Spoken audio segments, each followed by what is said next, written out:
Kom.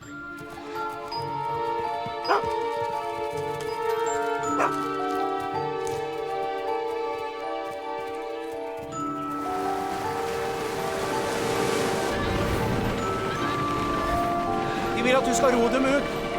Ditlev og Victoria. Har de kommet? Nei, vent.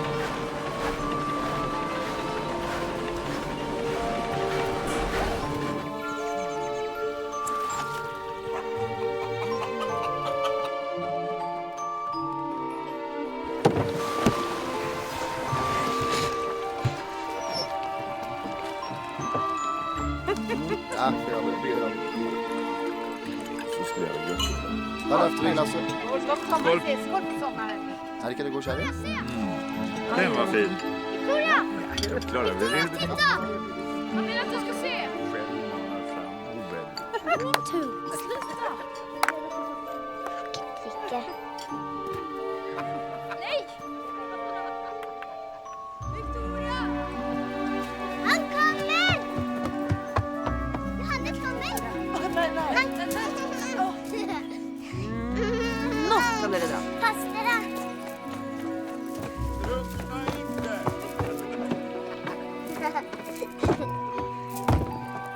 Johannes. Kom igjen. Ja, vi kom.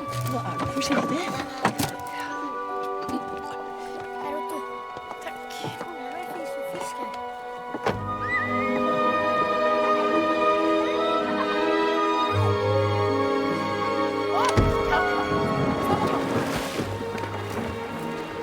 Akta. Oi, slutt da. Det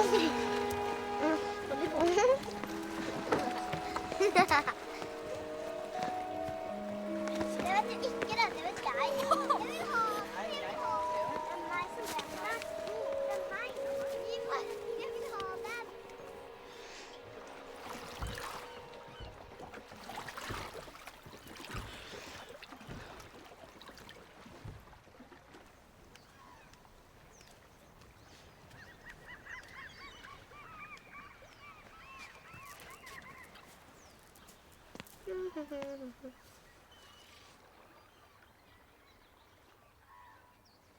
Skal du bare være sammen med dem? Hele tiden?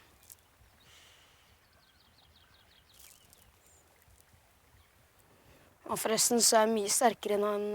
Otto? Han er sterk. Han har slåss med voksne folk, sier han.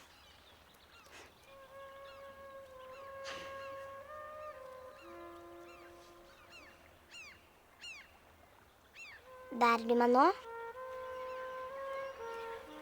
Inn i fjellet.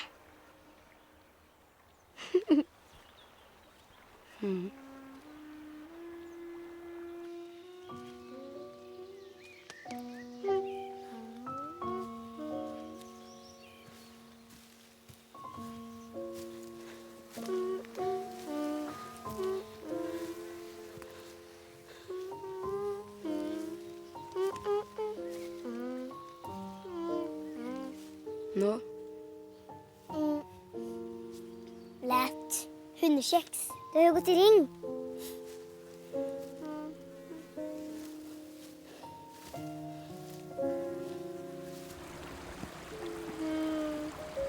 Elven.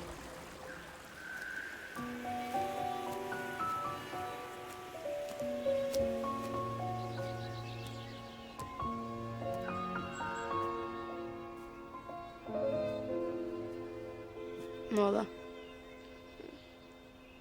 Ingenting. Fjellet? Nei!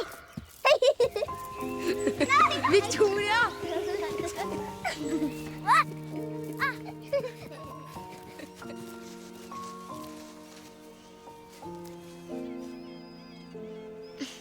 Skal jeg lese det for deg?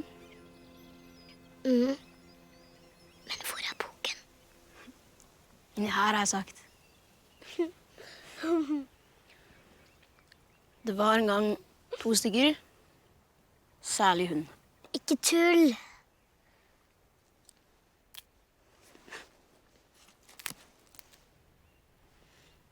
Jeg tuller ikke.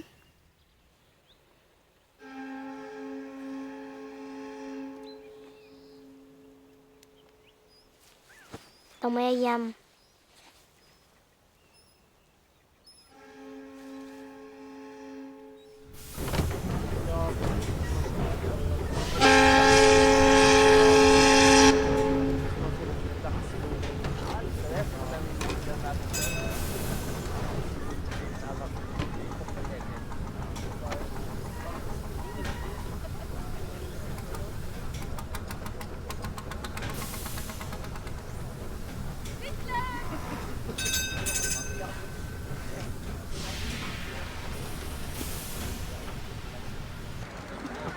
Så deilig å ha deg hjemme igjen.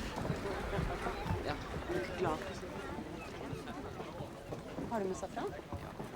Synes det er masse, da.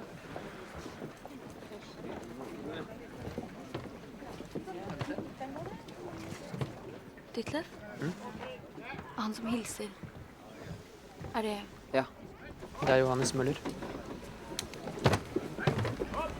Det er så fint å se deg, Ditlev. Ja.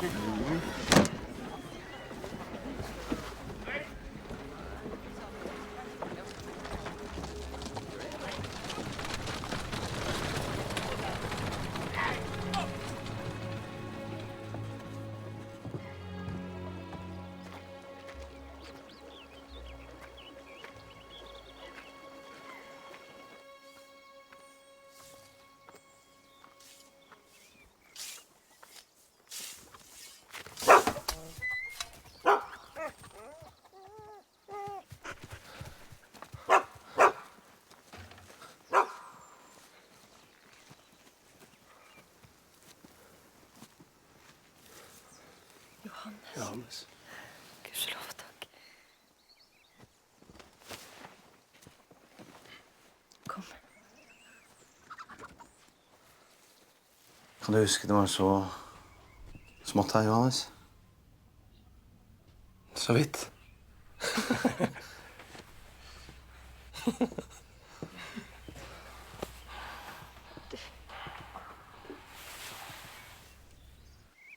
Har du lært nesten alt nå? På disse årene i byen? Står vel litt tilbake. Kanskje.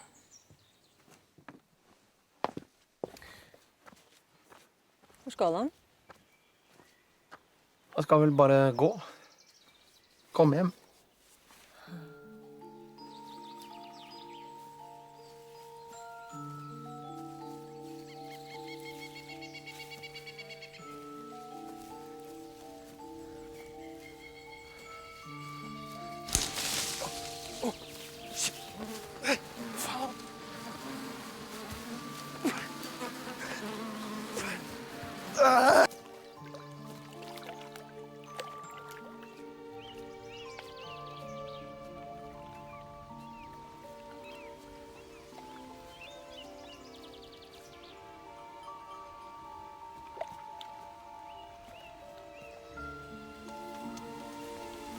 Frøken Victoria?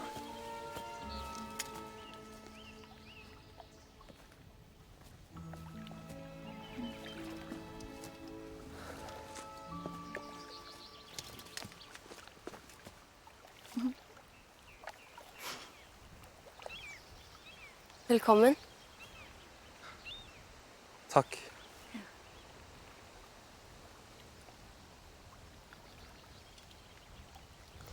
Om forlatelse, men jeg visste ikke at du var her. Nei, det visste jeg ikke. De kunne ikke vite at det skulle falle meg inn å komme hit.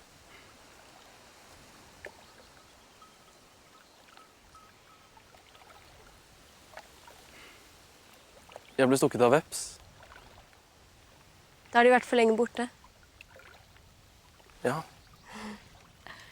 Vepsene kjente dem ikke igjen. Så ble de redde. Ditlev? Han sier at de er så flink. De får gode eksamener på universitetet. Og så skriver de dikt. Er det sant?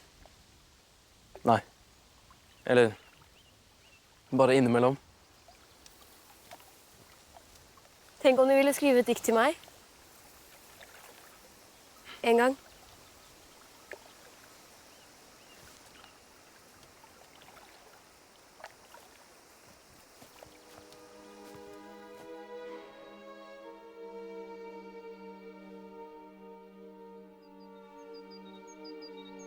Det ble utmerket mat både av kaniner og Isen, da. Har den kommet? Isen! Da kammerherren vil ikke lunke Isen har vin, er det kommet! Ikke mitt hus. Hvor er Ditlef? Har Ditlef kommet? Snøsegg. Snesegg. Det går bra. Ditlef! Ditlef! Hämtar du det andra mjölet? Ja. Si til drengen at vi må ha minst et snesegg. Skal du ikke kle på deg? Du. Hva skal du ha på deg? Ingenting.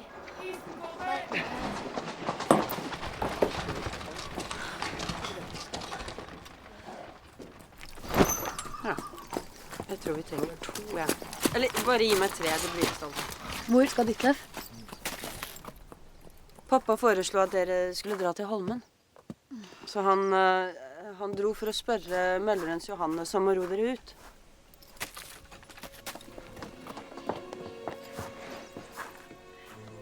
Da sier vi det. Ja. Det blir oss og noen venner. En 3-4 stykker. Ja. Utmerket. Ja.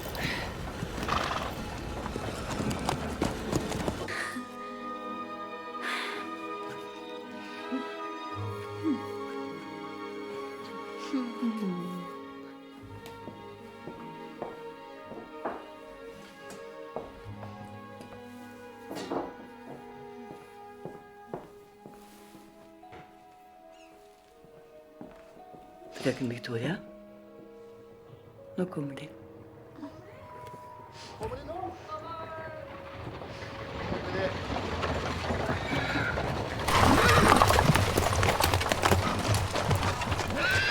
Velkommen! Velkommen! Endelig! Som vi har ventet. Det bra? Otto. Victoria! Victoria! Der er du. Søte. Otto! Ja.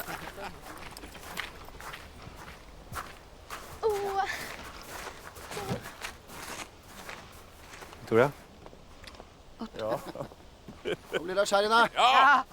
Skjæret blir bra. Ungdommene ut på Holmen. Ja. Johannes Møller henter dere. Akkurat som før i tiden. Ja. Kan dere glede dere? Vi har rapphøns. Og vi har kaniner. Noen oster og noe bretonske østers har vi.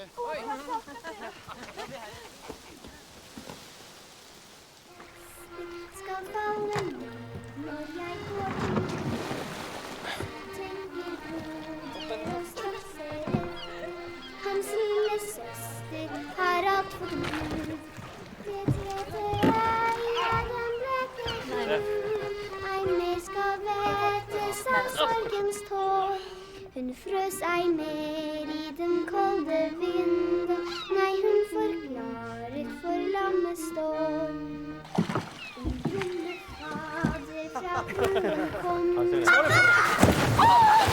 Camilla! Det er Camilla! Camilla! Hun kan ikke svømme!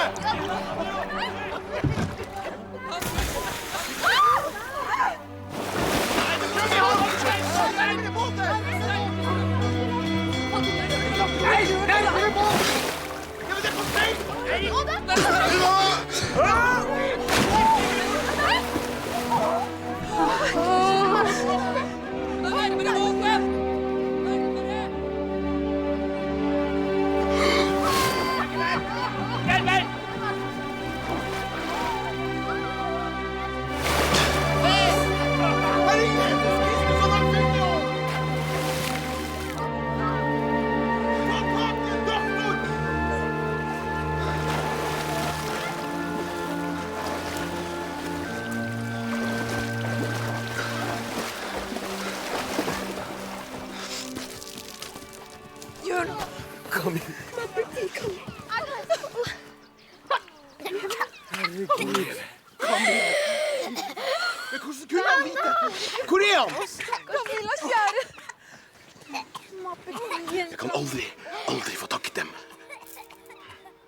Det her, det skal de ha.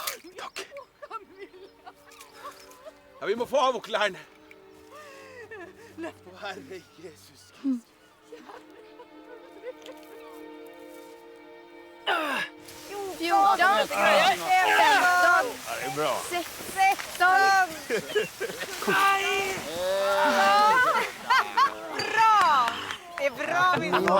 Nå skal dere se. Nå skal dere se.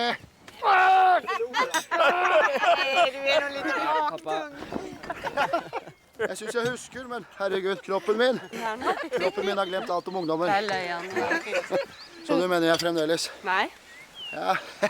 Det hun mener er at på visse områder så er jeg helt intakt. Har du drukket for meget igjen? Ja, det hun mener Nei, det er sa av jeg. slikt. Nei. Det blir bare bedre og bedre med tiden. Ja, sett deg her.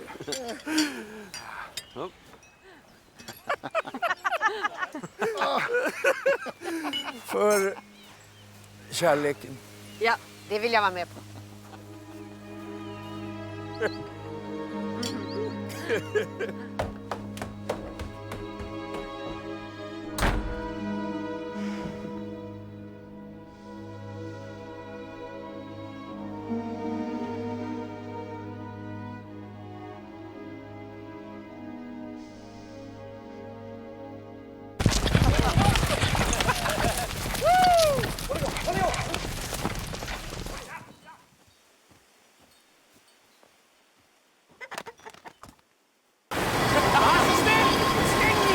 Dere ødelegger stedet, knuser stedet! Vær så snill. Steng den. Nei. Slipp meg inn! Jeg må inn! Johannes! De stenmaler kvelden. Men låt den gå!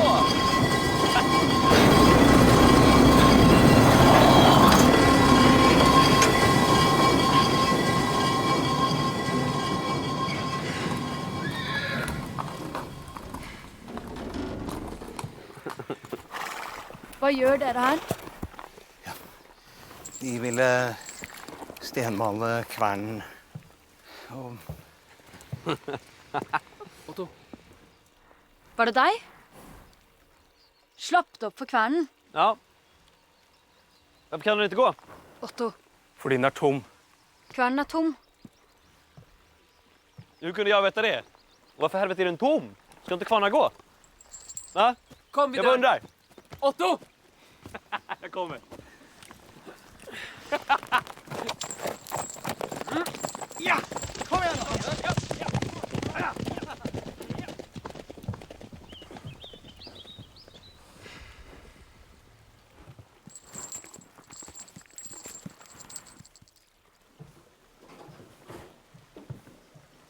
Be mølleren om å unnskylde dette.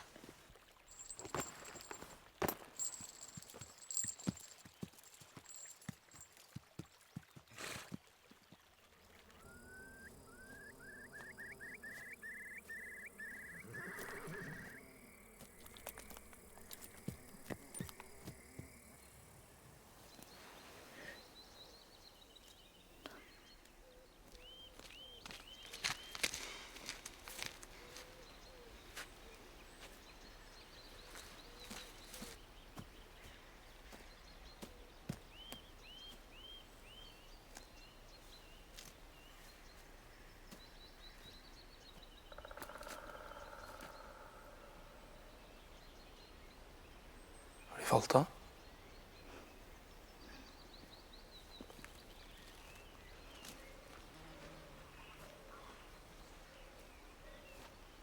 Nei. Men hesten? Hesten. Finner veien selv.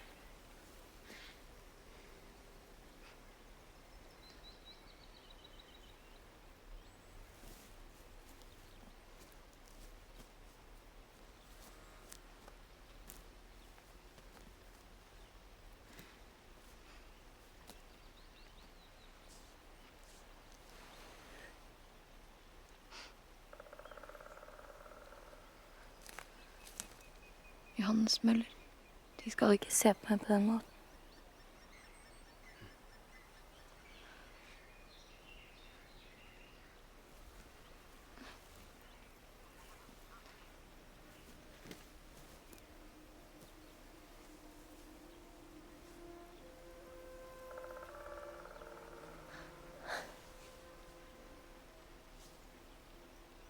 Hva vil du? Hva jeg vil? Hva vil du?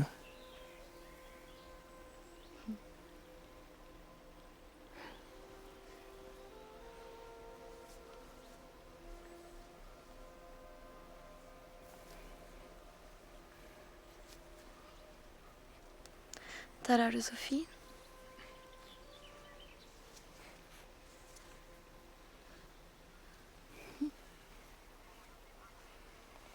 Nei.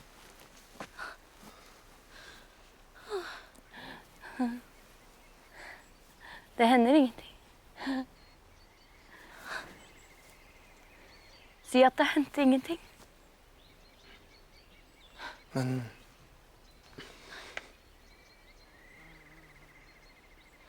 Si at det er tankesmien.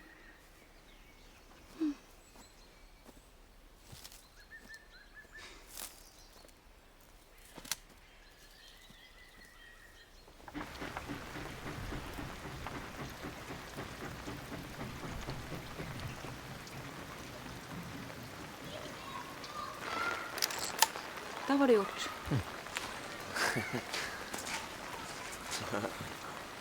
Når kan jeg se det? I morgen. I morgen allerede? Tusen takk. Farvel. Farvel. I morgen allerede.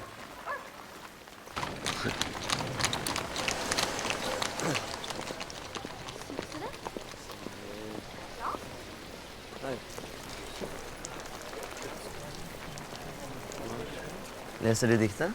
Om ryttersken? Nok så godt, eller? Hvis de leser det en gang til? Hvis jeg sier at denne mannen har skrevet det. Nei, jeg leser ikke dikt. Nei? Farvel. Typer. Aldri. Mine mennesker er som oss.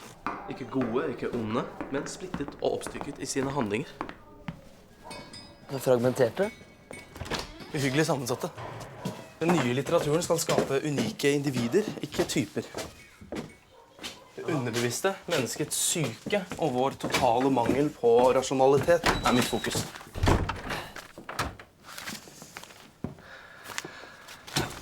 Og her har vi Johannes Møllers penn. Nei, her har vi den.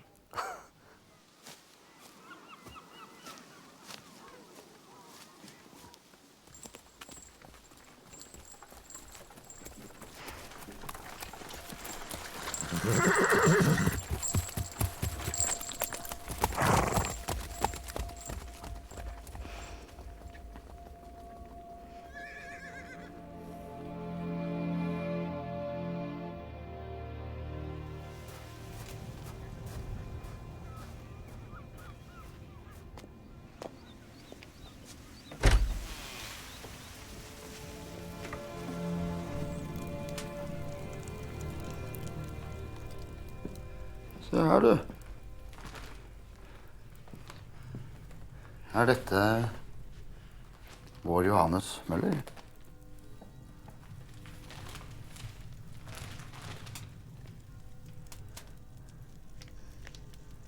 Jo.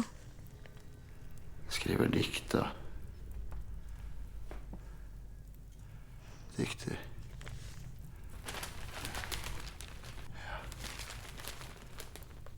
Sånn går tiden. Husk på det.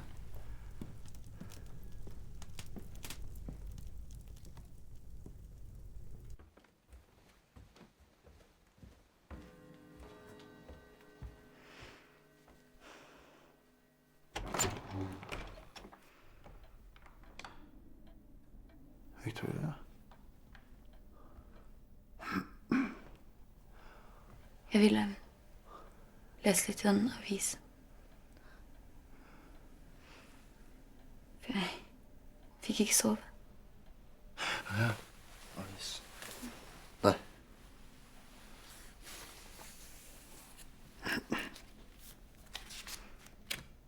Pappa? Hva? Ja, yes. Det er disse tallene jeg får ikke til å gå opp. Jeg må balansen. Du forstår.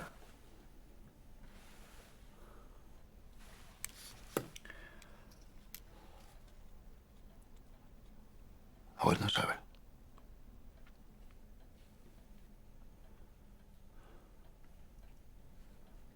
Visen.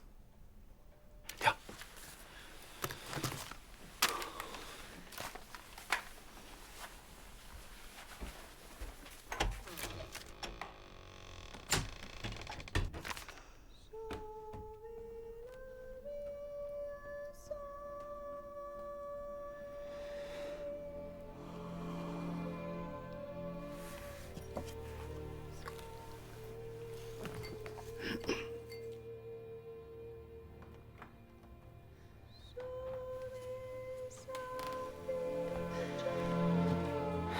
Du...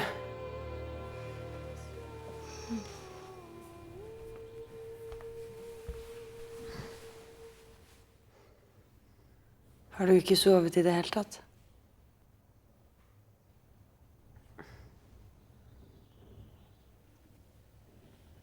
Mamma. Må jeg? Mamma. Kan jeg ikke? Hysj. Det blir som pappa har sagt. Må vi tåle dette? Må jeg?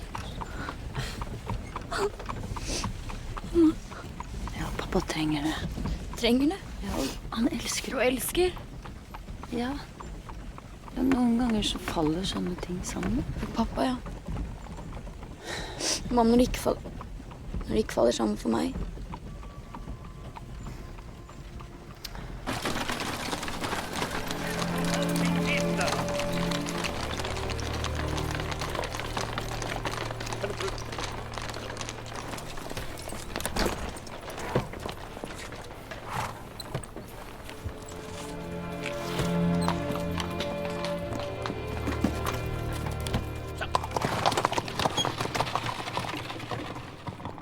Du kan gifte deg med meg.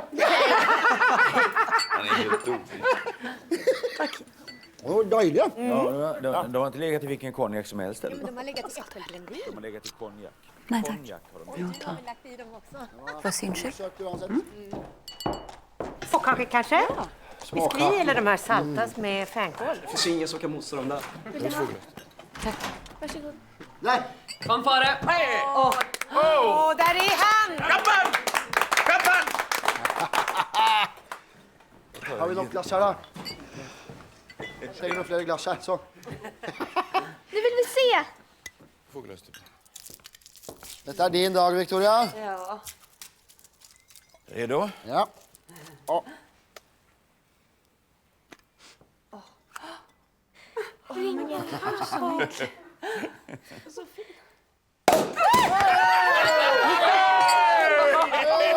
Victoria! Daniel! Till Victoria. Min för alltid. Ja, Skål. äntligen.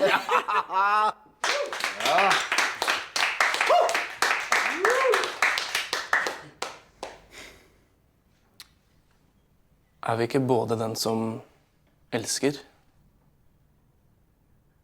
og den som ikke elsker annet enn oss selv?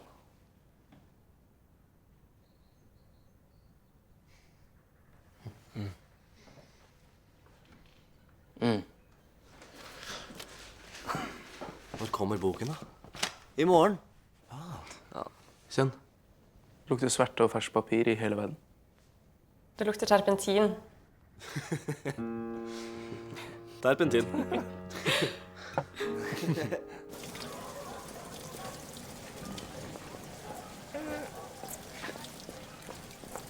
Vill du inte heller gå hem? Der er han.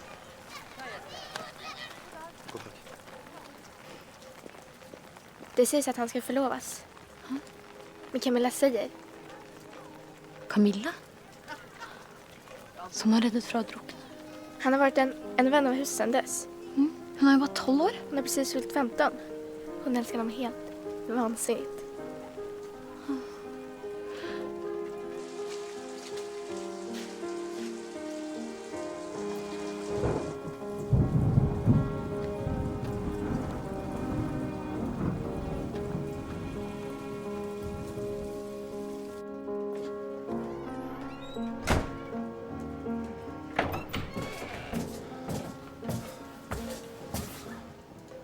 Else.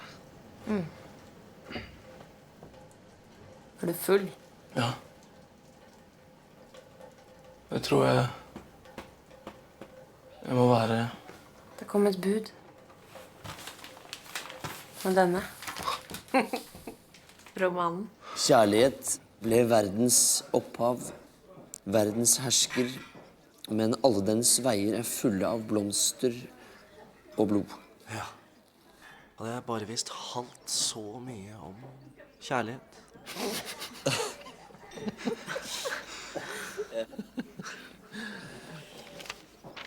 Det unge herskap er kommet hjem.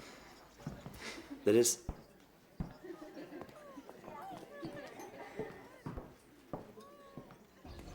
Hyggelig å se dem. I like måte. Står alt godt til der hjemme? Godt. De der har mistet svære penger. Hva? Kan de ikke bare selge en skog? Eller en holme? Det er det de driver med. Selger. Alt det kan unnvære. Victoria? Ja? Nei. Nei, han er ikke i byen. Hå? Hvordan det?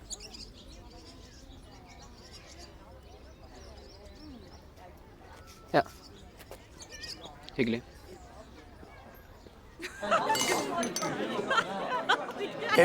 En isende frykt griper ham ved synet av denne mannen som vi tar skyggen hans. Han spytter mot ham og truer, men mannen venter. Nå er det nok her. Han må sette seg.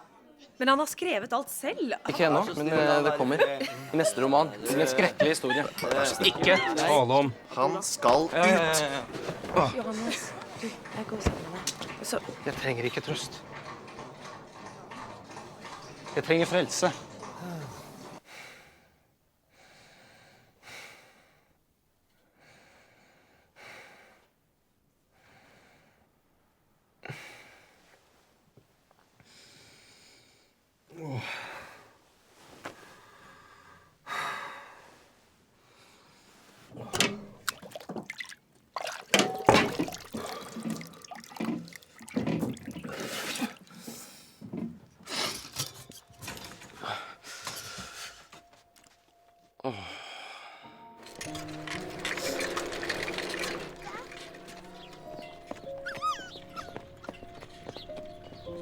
God dag. Johannes Møller. God dag, frøken Victoria.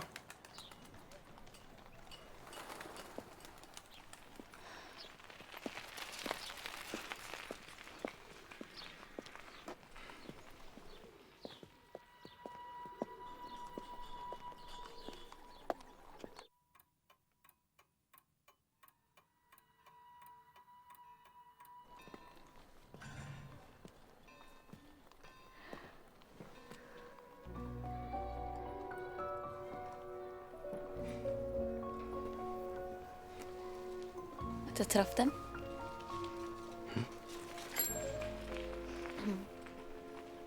Jeg har vært her mer enn en uke. Men jeg har ikke sett dem. Nei? Jo. En gang. Eller, noen sa det var dem. Det var på avstand.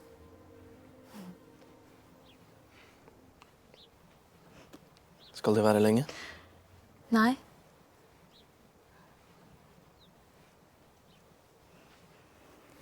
Jeg bor hos kameraet hennes. Du husker kanskje? Ja. Så har jeg gått meg bort.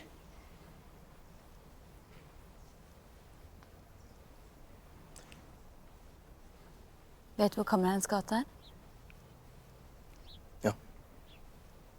Skal jeg følge dem? Ja.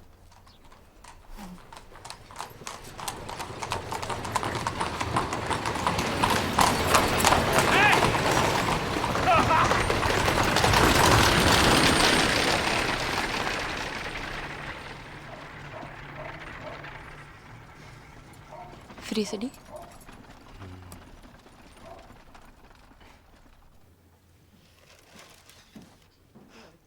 Man hører jo så mye om... Jeg mener... Det står jo til og med om dem. De blir jo trykket. Det de skriver. I avisene. Det er noen dikt som... Det er bare ingenting.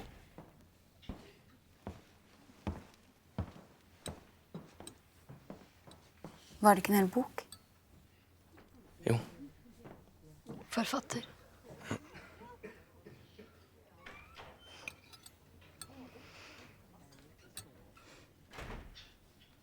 Hvem kunne tenkt seg det da vi var små? Og de var... Bare Møllersen. Synes i hvert fall at jeg husker at jeg bar slottsherredatteren på ryggen hjem. De var sterk. De veide ingenting.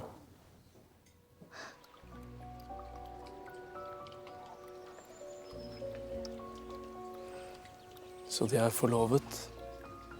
Jeg vil ikke si det til meg. Hvis nabo og venn fra barndommen. Jeg visste hele tiden. Alt den gangen at det ikke ble oss som... Om forlatelse. Jeg forstår ikke engang at jeg sitter her og antyder dette, men... Alle disse årene jeg har vært borte, jeg tør mye mer nå. Jeg er ikke noe barn lenger. Jeg ble mann og mistet dem. Skal jeg holde munn? Nei.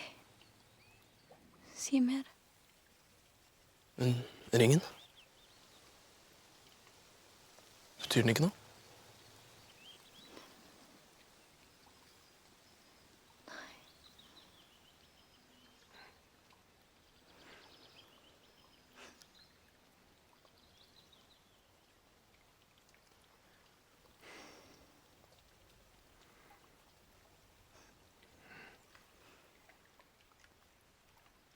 Du skal bare vite hvordan jeg har tenkt på deg.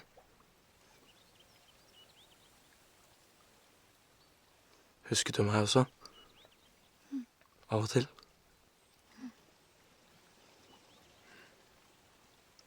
Jeg har sittet så mange kvelder og hele netter og løyet for meg selv.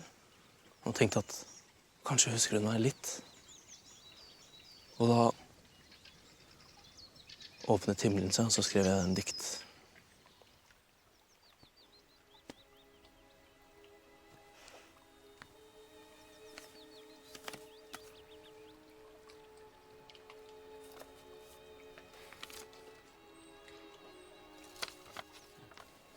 Om ryttersken.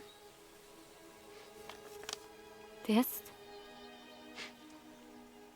Hvit hest.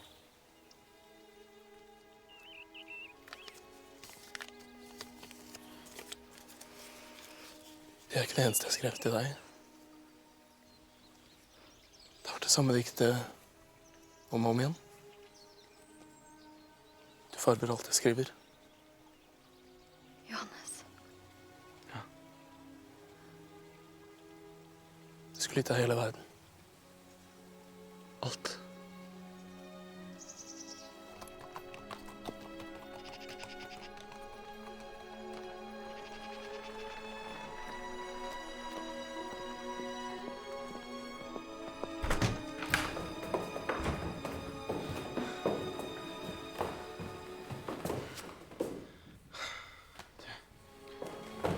Victoria, hva vil du? Jeg elsker oss. Deg.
Du und was dich stillt, ich weihe dir Verlust und Schmerz.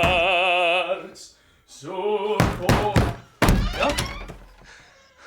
Ja, så dette synes de er rimelig da, herr Møller, som... Det har aldri vært så lett og enkelt. Mer enn 20 sider. Herr Møller. Jeg elsker henne. Nå advarer jeg dem for siste gang. Jeg burde kanskje tenkt på at de sover. Hele byen sover. Vil du ha dette? Det er av sølv. Jeg fikk det av en pike som jeg er redd for å drukne. Det er plass til mer enn 20 sigaretter. Ja, nei, jeg røyker ikke. Det burde venne dem til. Ja. Jeg vil ha lov. Ja. Det skal bli så stille. Han reiser nemlig. Han reiser hjem.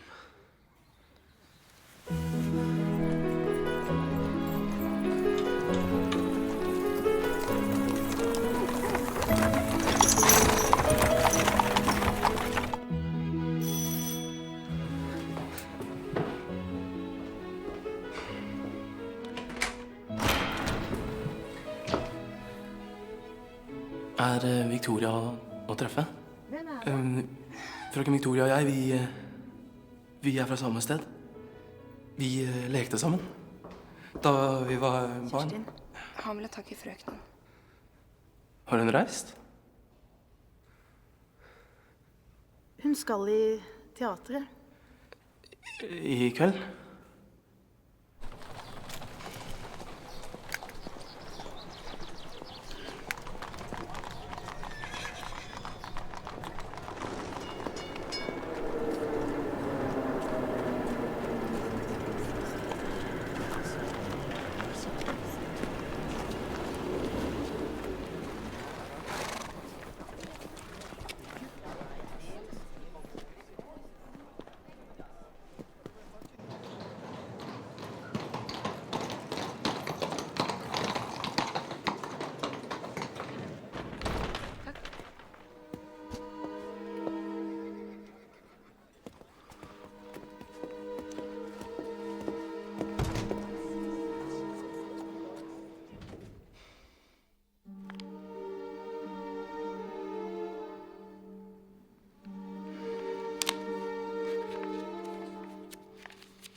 ha et glass?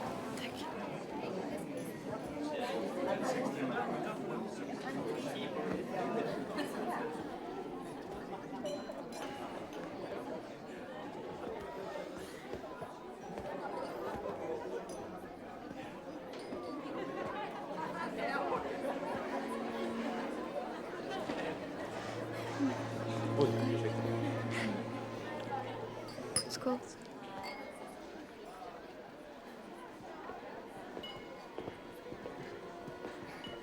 Frøken Victoria. Johannes Møller. For et sammentreff.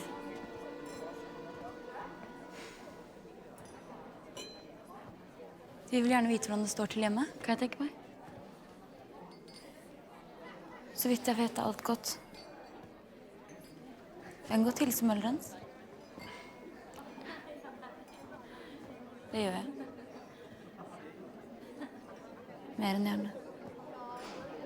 Takk.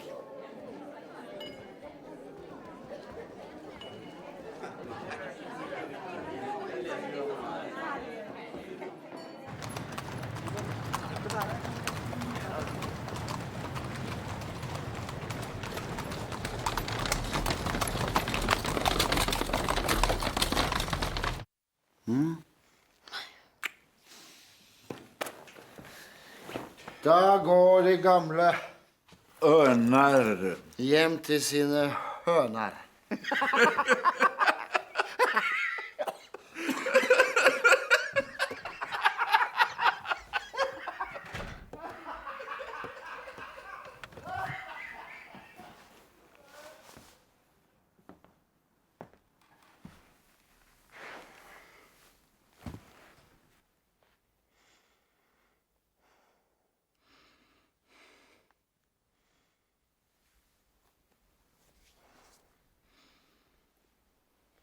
Jeg vil også gjerne legge meg.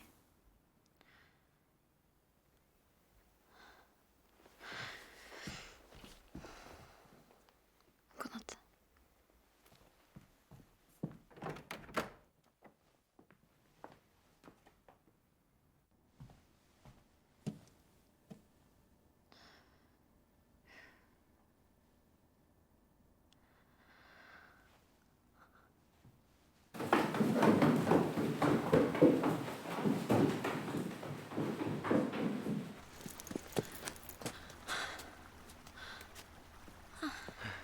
Jeg må inn igjen. Jeg må få vite hva du mente. Jeg mente det jeg sa. Victoria. Det blir umulig likevel. Hva blir umulig? Alt. Vær så snill. Gå! Hjelp til. Nei. Hva har jeg gjort? Det har vært umulig alltid. Hele tiden. Så det var bare spill? Hadde de gledet deg, Victoria Slottet? Nei. Pappa. Hvis han visste dette. Det er for stor forskjell. De er litt bedre. De tvinger meg jo til å si det. Jeg skal gå. Så slipper de å si det en gang til.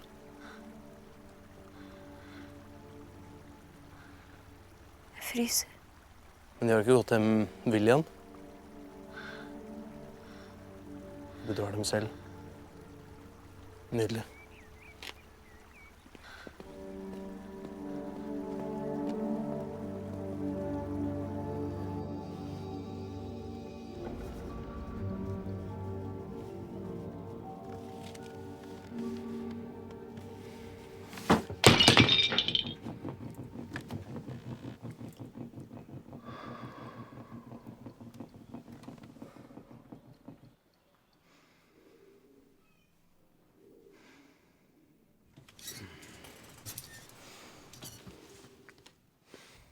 Jeg skulle ikke gått og innbilt meg. Det var umulig. Ja, svarer hun. Hva vil de da? Han sier, jeg vil bare stå her 1 minutt. Det er for siste gang. Lystig? Nei. Nei.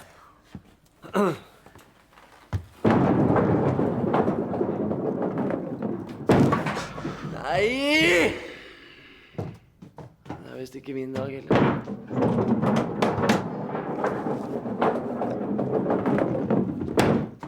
Mannen dør innen en ukes tid. Det er depressivt. Ja.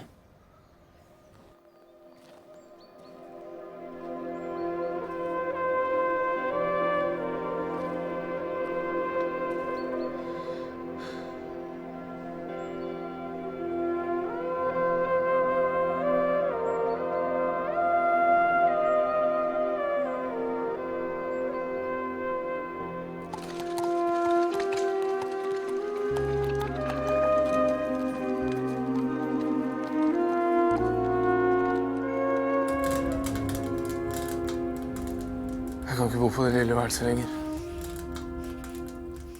Jeg må opp. Må du ikke skaffe et par værelser på Drammensveien? Jeg tenkte verden. Opp i verden. Ja. Mm.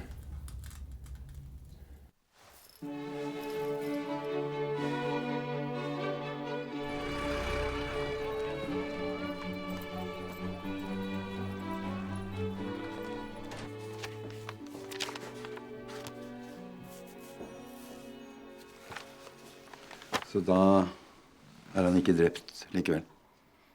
Nei.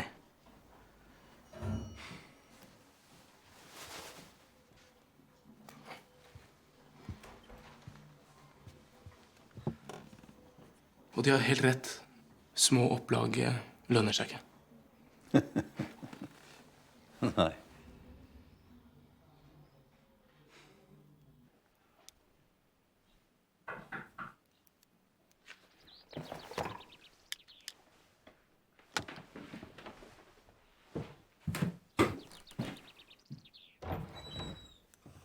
Frøken Victoria?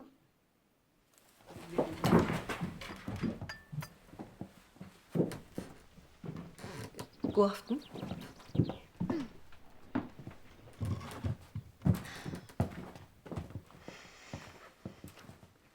Jeg ville bare si at løytnanten kommer. Nå i vår en gang. Min tilkommende mann. Og han vil kanskje skyte Rygde. Det var det jeg ville si. Så vet dere at det er han hvis det blir skutt. Takk for det. Takk for at de sa ifra. Tenkte det var bedre at jeg gjorde det. Jeg gikk jo denne turen likevel. God natt. God natt. Og Johannes. Dere har vel ikke hørt fra ham? Jeg tenkte kanskje dere... Nei. Det sies i avisen at han er i Tyskland. Tenk at han har skrevet enda en roman. Ja, det er underlig.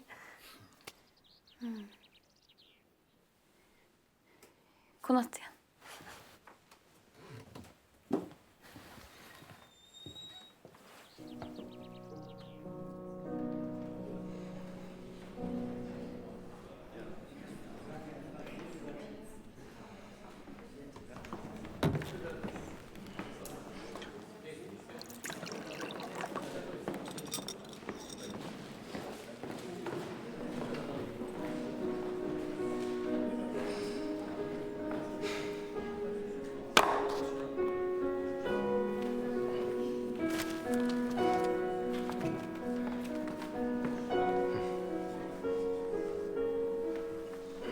Wie geht's eigentlich mit Ihrem Roman? Man schreibt davon. Auch in den deutschen Zeitungen. Sehr gut. Einen schönen Nachmittag, Herr Müller.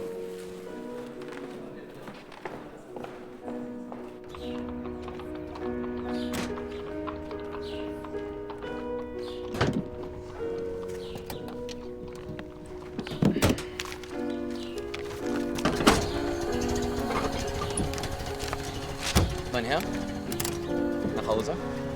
Danke.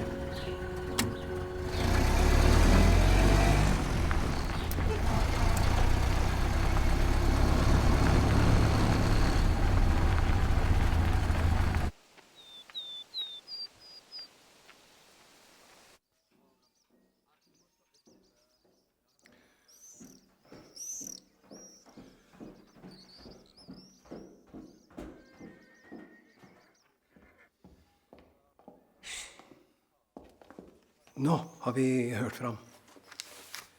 Han kom hjem. Johannes? Ja. Hva så?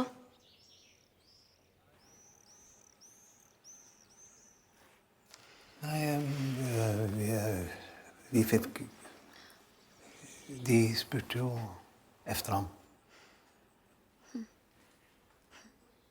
Nei. Jeg beklager. Når kommer han? Nå. I juni.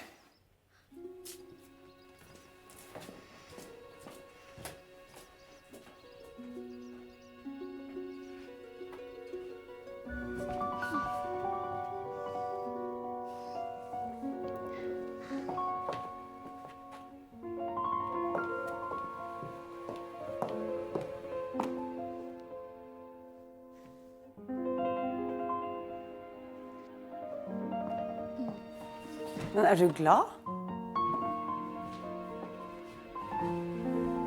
For en utrolig deilig dag.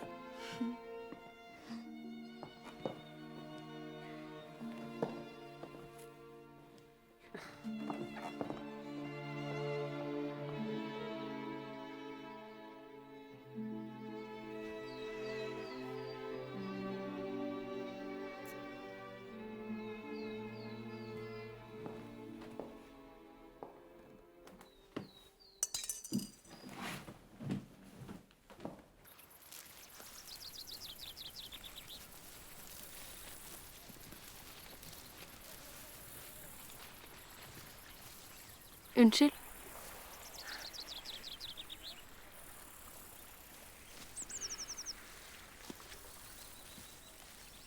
Det var noen blomster jeg visste om.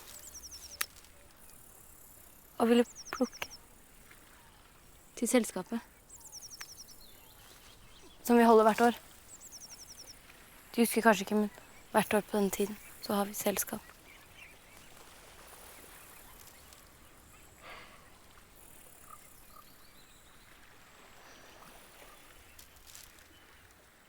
Jeg har lest romanene.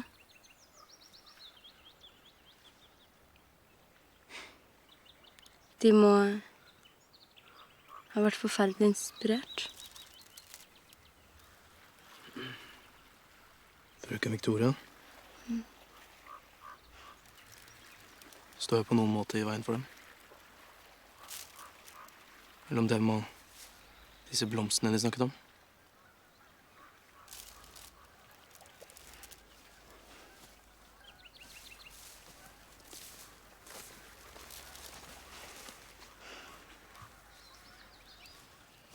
Johannes Møller? Vil De komme? De vil komme i selskapet. Inviteres jeg? Ja. Jeg har en overraskelse til dem. De kan ikke lenger overraske meg. Jeg husker godt navn. Alt de ser. Engene og skogen. Alt er deres. De, og ikke jeg, har retten til å gå her. Jeg ville gjøre det godt igjen. Jeg tror de vil bli glad for overraskelsen.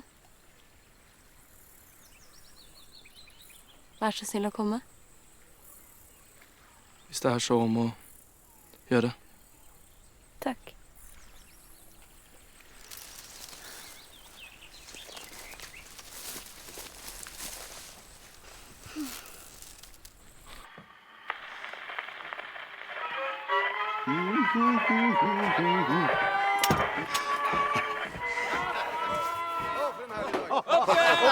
Helt i toppen!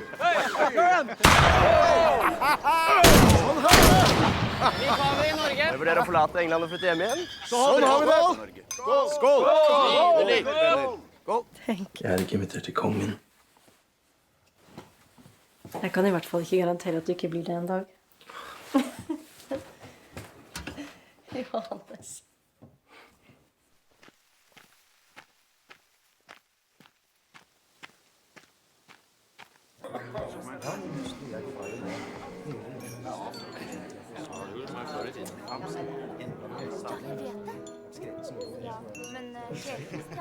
Kom og hils.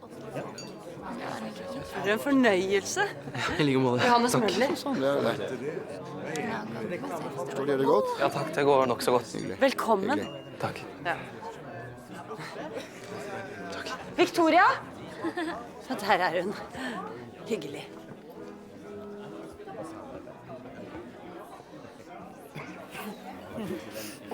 Camilla? Johannes.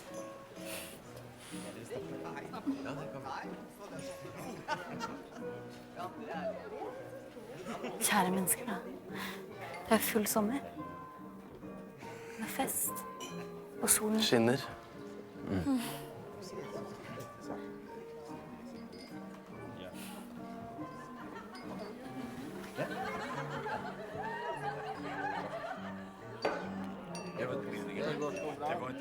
Ja.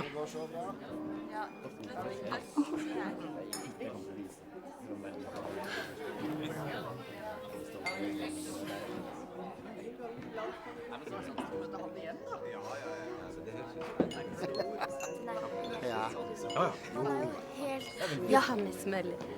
Så hyggelig å treffes her. Det er han som skriver bøker. Men vi skal ikke forstyrre. Det var jo her de trakk meg opp av vannet den gangen. Gudskjelov og takk. Camilla, kom hit. Om litt.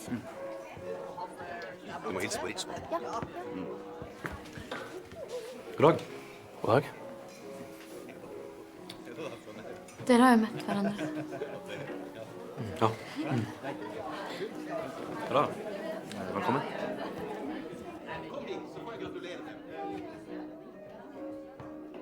Det var henne, ikke sant? Camilla Seier. Det var overraskelsen. Var det galt av meg? Nei. Jeg ble glad. Jeg ser de har den på igjen i dag. Ringen.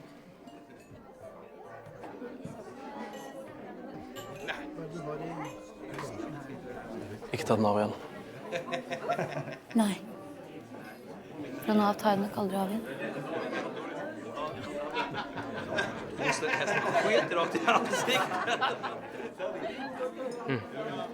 De har smak, det må jeg si. Den er i alle fall dannet over gjennomsnittet. Det veier. Og pengene, de veier vel også litt? Alle sammen, da går vi opp til bordet og feirer dagen. Vi skal sitte sammen. Unnskyld.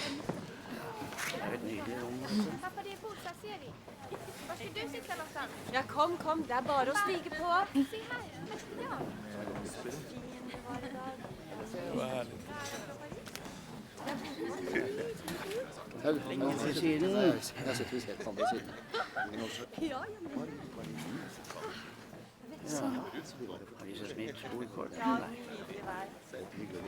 Vil du sitte der? Ja, god dag. Tusen takk.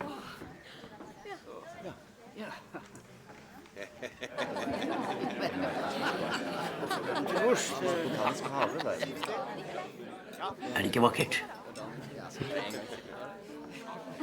Det er deilig å se at de unge får hverandre. Så kan en gamling som meg gledes over deres lykke. Har du ikke et eget liv? Med egne gleder? Oi, jo. Jo. Jeg har da også elsket en gang. Ja. Si meg, kjenner de til Turtelduen? Turtelduen? Ja, Turtelduen. Kjenner de til den? Ja. Ja, men vet de hva som er helt spesielt med den? Nei. Nei. Den mudrer vannet opp. Altså skitner det til før den drikker. Og der har de meg. Jeg tok ikke henne jeg skulle hatt. Men er ikke så fattig på gleder likevel. Det er virkelig adskillige gleder. Bare man aldri setter sin lit til dem. Alle sammen. Til min gamle lærer. Skål! Skål.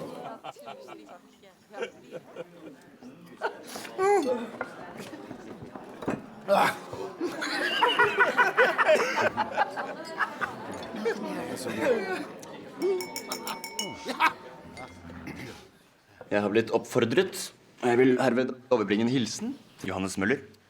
Fra alle oss unge. Vi leser alt det Møller skriver. Dikt og romaner. Vi er betatt.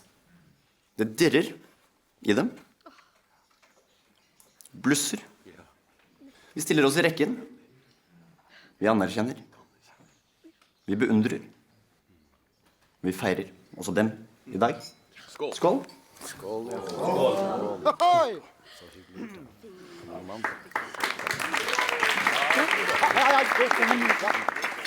Det var jeg som skulle holdt den talen.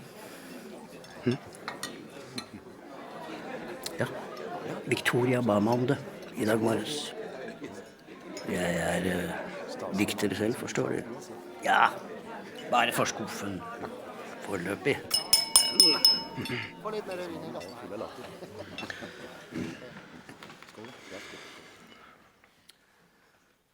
La meg få takke den som dette vennlige påfunn om en tale for meg først oppstod hos.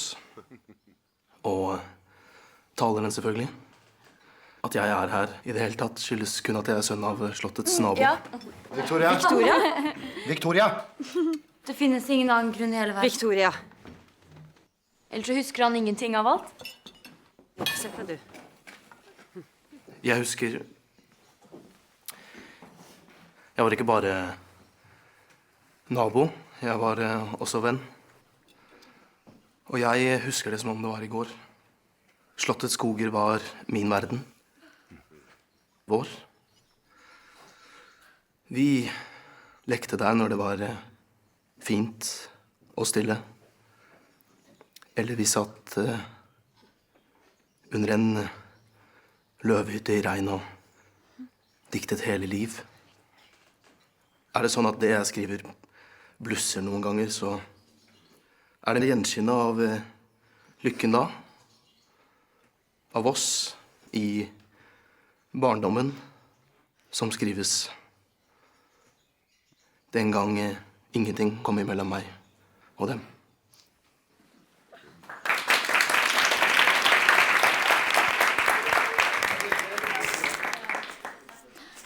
Victoria. Nei. Jeg vil inn til Johannes. Nei. Jeg tenkte jeg skulle... Det sies at han ikke kan betale assuransen sin. Men nå skal vi svigersønnens penger gjenreise bedriften. Ja, nei, unnskyld. Jeg må ha litt luft. Au. Slipp meg. Nej, för du säger inget upp med det jag ser. Nei vel? Vad i helvete är det mellan dig och den Møllersonen? Vil du virkelig vite hva som er mellom? Ja, Ingenting. Victoria.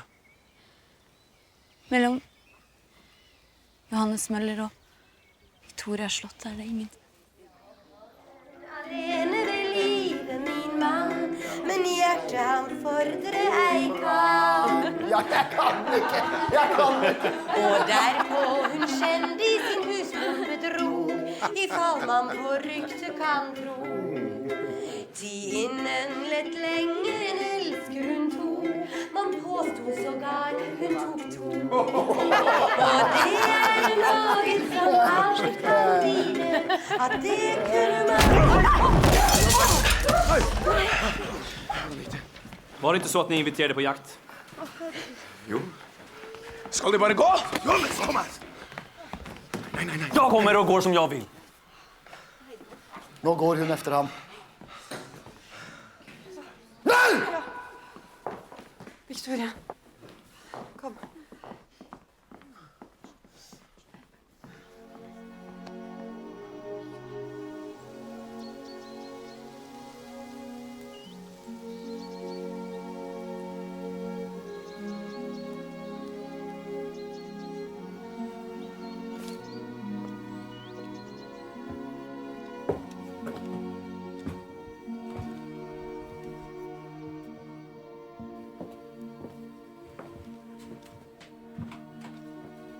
Så fint det er her.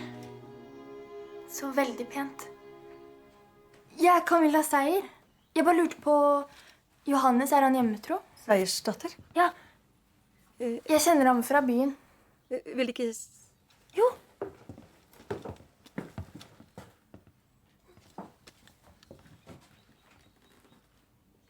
Jeg kommer av meg selv. Fordi jeg hadde lyst.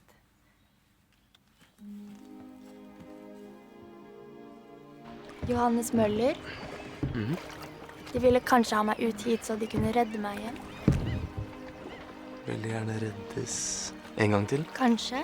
Litt.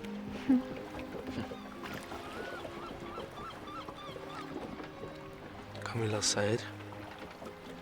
Hvor lenge blir de? Da reiser de tilbake til byen igjen. I morgen. Vet de når de kommer? Det blir nok så snart. Camilla? Hvis jeg var glad i dem, hvis jeg ventet noen år, jeg var ikke styrtrik eller fin, men... Det gjør ikke noe. Tror dere at det kunne bli oss to? En gang?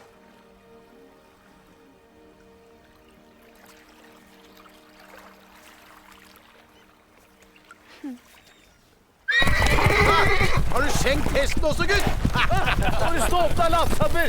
Nå kommer vi med mat her.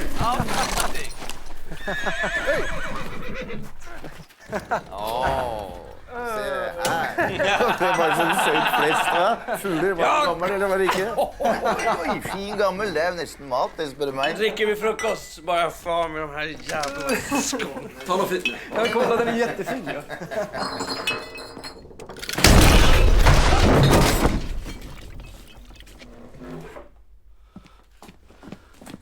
Otto!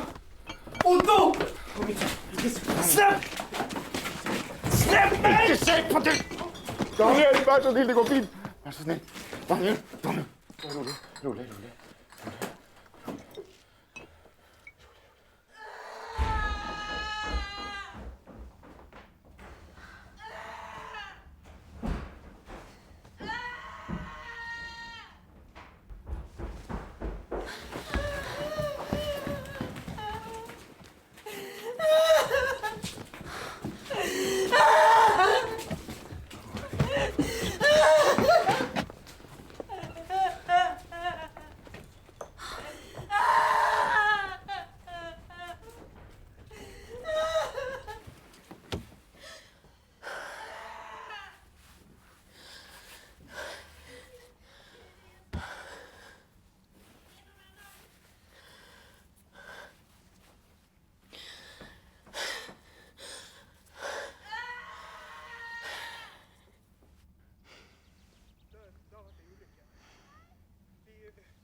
Camilla, båten kommer.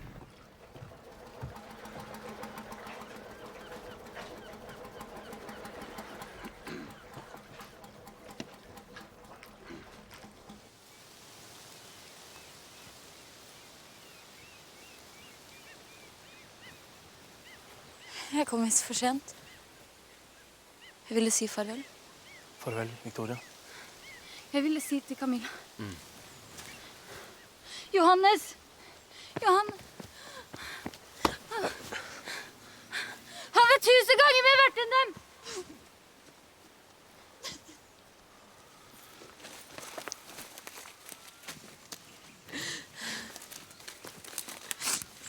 Hva må de ikke tro om meg, som aldri lar dem være i fred?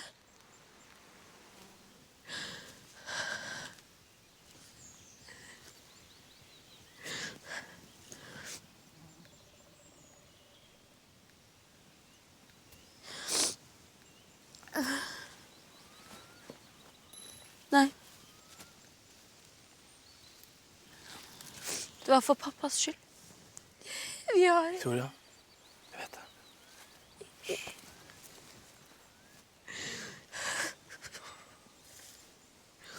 Tenk på oss, sa han. Slottet. Vårt navn, vår ære. Ære, hva er det?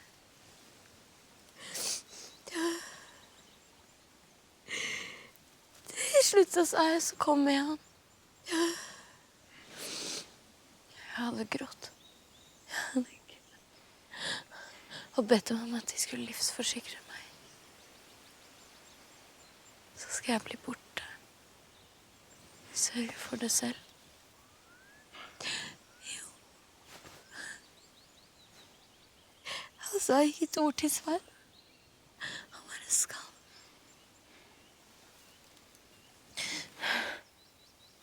Det var da jeg sa det, så kom igjen. Kom igjen. Nå har han låst seg inne. Og jeg bryr meg ikke. Jeg ville bare gå til deg. Jeg sa det til mamma. Nå går jeg til Johannes, sa jeg. For aller siste gang.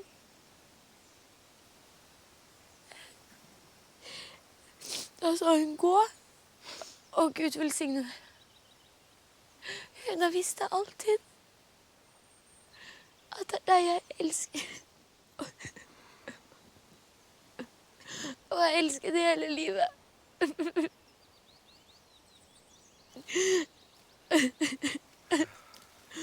Kan du tilgi meg? Med tiden. Jeg har forlovet meg.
Fader vår, du som er i himmelen.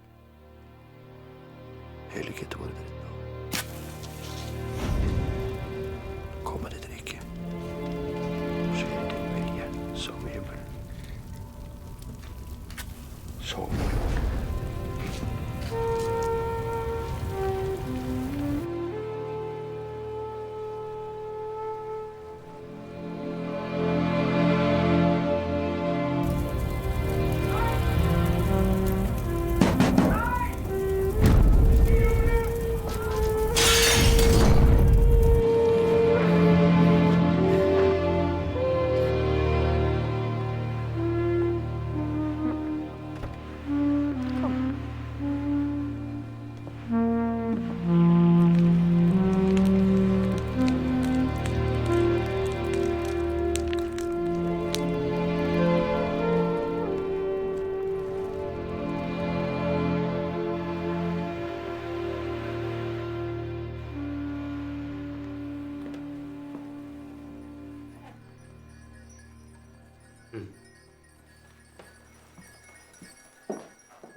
søte.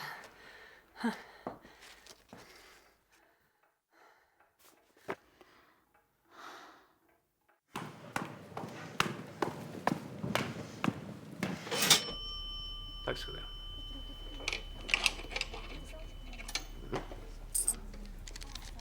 Og god bedring.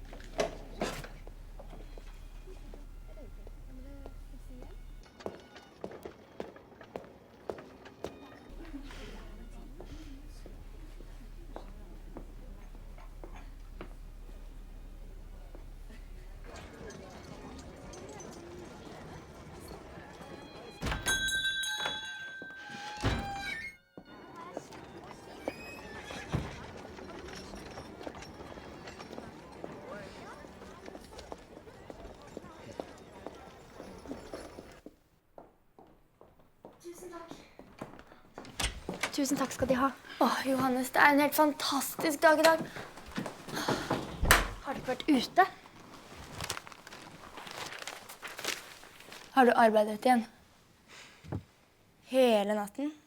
Ja. Johannes, du spør meg ikke om ballet. Vet du hvem jeg danset med? Richmond. Han er ved legasjonen. In London. Hvis du kunne være så snill å skrive det der Unnskyld. hele stykket. Husker du ikke Richmond, eller? Han som holdt tale for deg på festen til Victoria. Jeg husker Richmond. Herre min. Ja. Kommer du en dag forresten? Mamma lurte. Jo. Jeg kommer snart. Jeg skal bare skrive. Skrive det, tror jeg. Jeg ser det for meg nå. Johannes.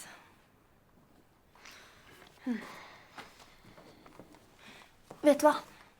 Jeg traff Victoria utenfor. Her? Ja. De vet ikke når hun blir frisk igjen. Men hun sa hun hadde det bra. Farvel.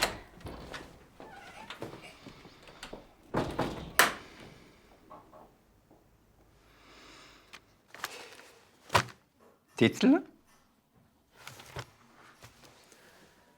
Slekten. Er det for stort?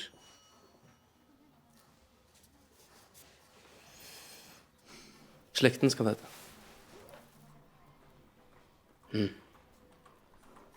Hva kommer byen til å mene?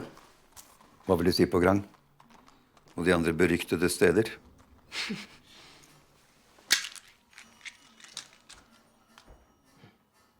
Da må jeg gå igjen. Victoria, jeg er så lykkelig. Han venter utenfor, og jeg tror jeg elsker ham. Men nå kan det være at jeg elsker Johannes også. Du kommer, ikke sant? Jo. Kommer du? Ja.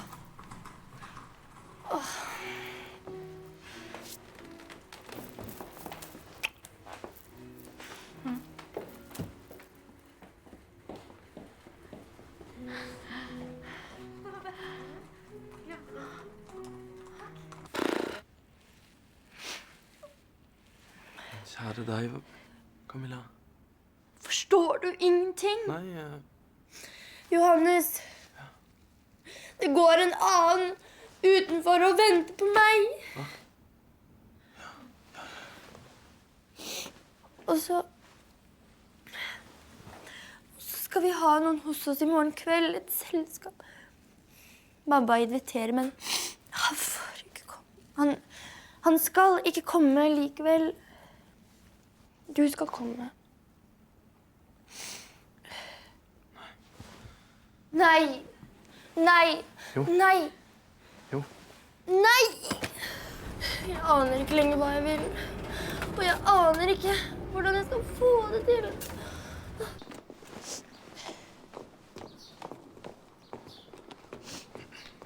God dag. God dag.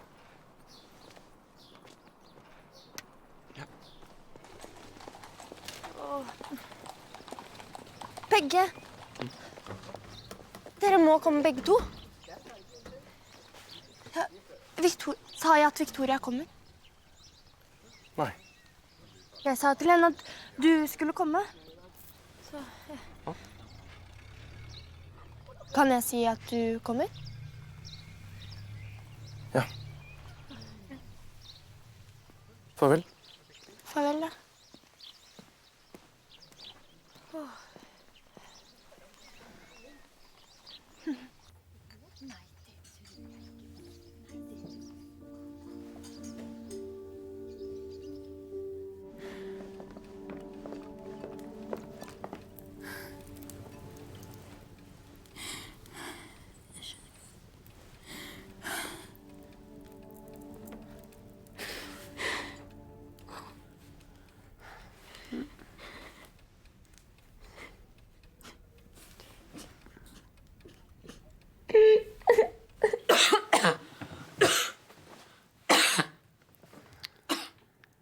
Er du sikker på at du vil? Ja. Det er det eneste jeg vil.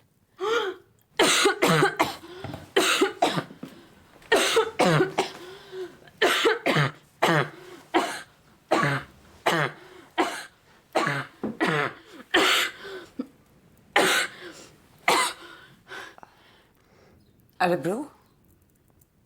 Nei.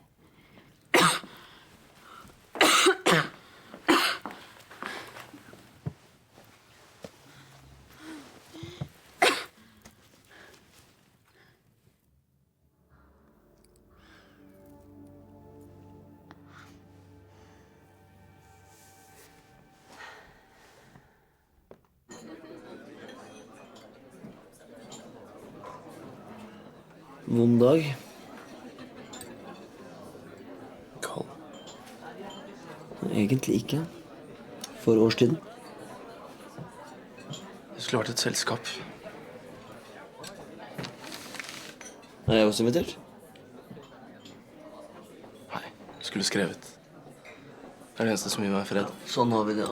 Sånn har vi det. Så kom med det. Kom med de vonde dagene, så Johannes Møller kan dyppe pennen dypere og dypere i medisin.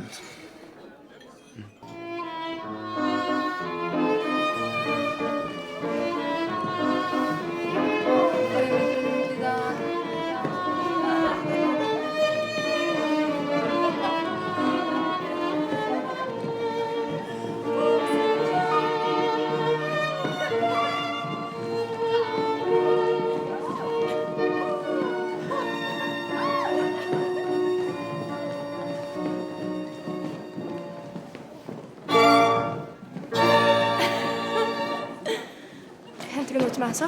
Selvsagt. Åh. Er det ikke helt vidunderlig?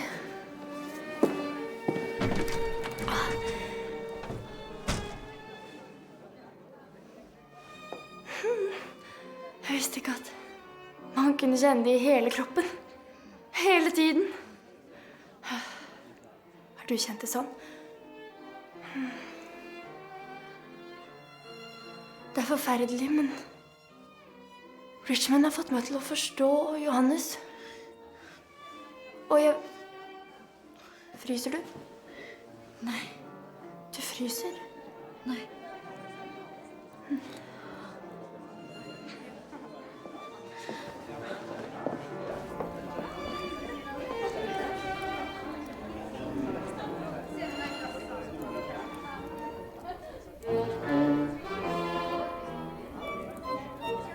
Styrke er oppskrytt. Du mener at det ikke er kvinnelig? Vil jeg aldri våge å si høyt. Jeg må gå. Hæ? Jeg skulle vært et annet sted.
Det går bra.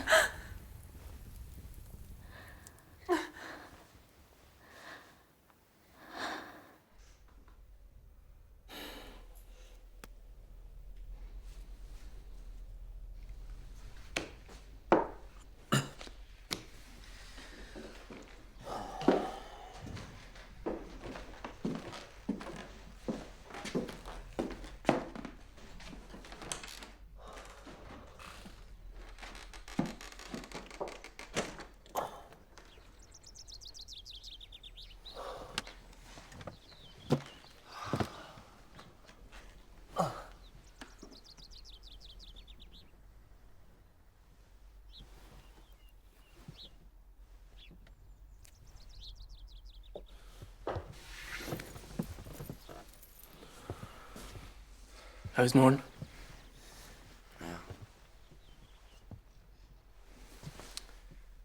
Ingen kommer sovende til mesterverket.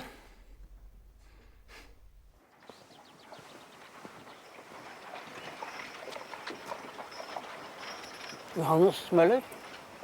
Ja. Og takk for sist. Jeg er her bare for å... De har ikke hørt om Victoria? Nei, jeg har ikke snakket med frøken Victoria siden vi to traff hverandre sist. Hun er død, herr Møller.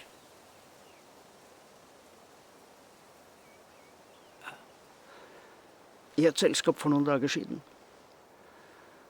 De skulle vært der, sa hun. Der besvimer hun. Faller om. De får båret henne ut og kjørt henne hjem.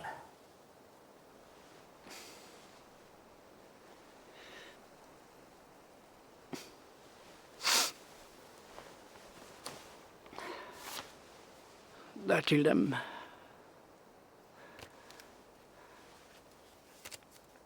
Hun ba meg.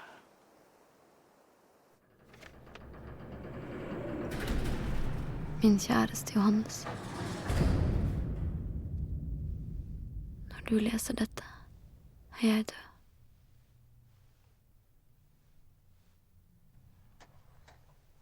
Nå skammer jeg meg ikke mer. Aldri. Og skriver. Som om stolthet var ingenting.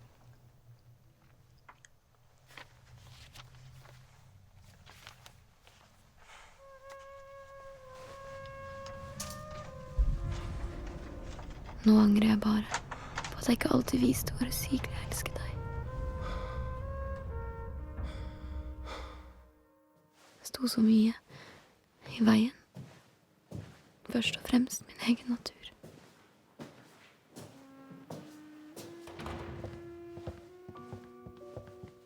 Som jeg har grått og tenkt på det. Tilgi meg.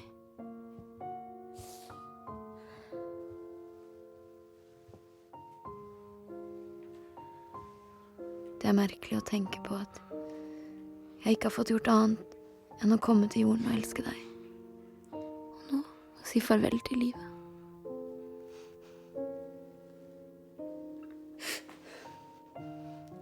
Det er blitt mørkt, og jeg ser ikke lenger.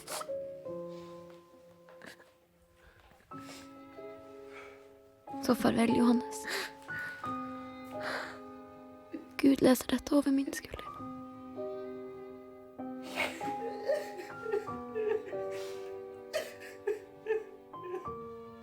Jeg har elsket bare deg.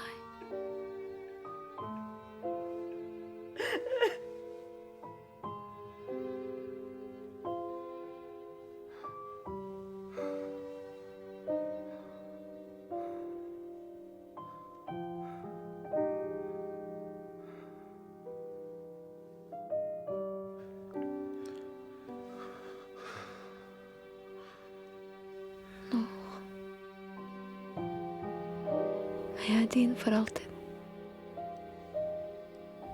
Victoria.